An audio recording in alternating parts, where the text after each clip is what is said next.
We have now developed an API and then we want everybody to use it, and we have heard about this thing called developer experience. So what are the things that we should think about, like before and after deployment?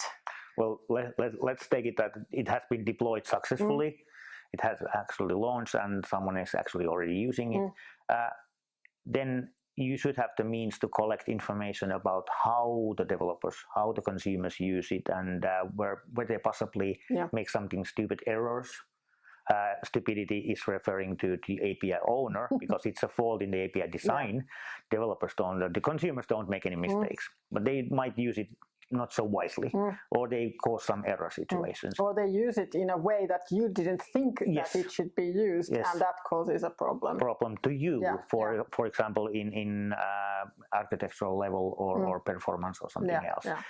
So it's collecting information. How do we even make it even better? It's all the time constantly improving your own API, also the documentation, examples, and everything else related to it.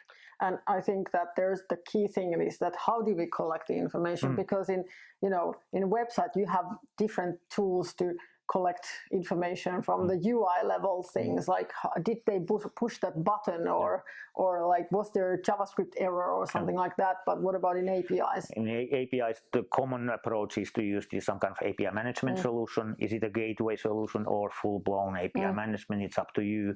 But then you probably want some kind of API key or something to track who is the user, for sure. But there's multiple ways, multiple ways to do it.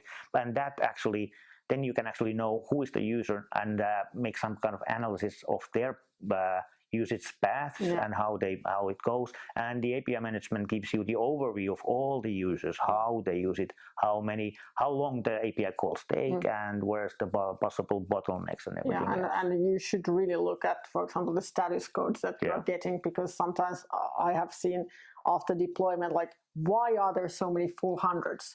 Why are they doing like wrong kind of calls to our APIs? What's going on? And that actually can tell about a wrong thing in the user guide or design, or that they are using it for something else than what you thought.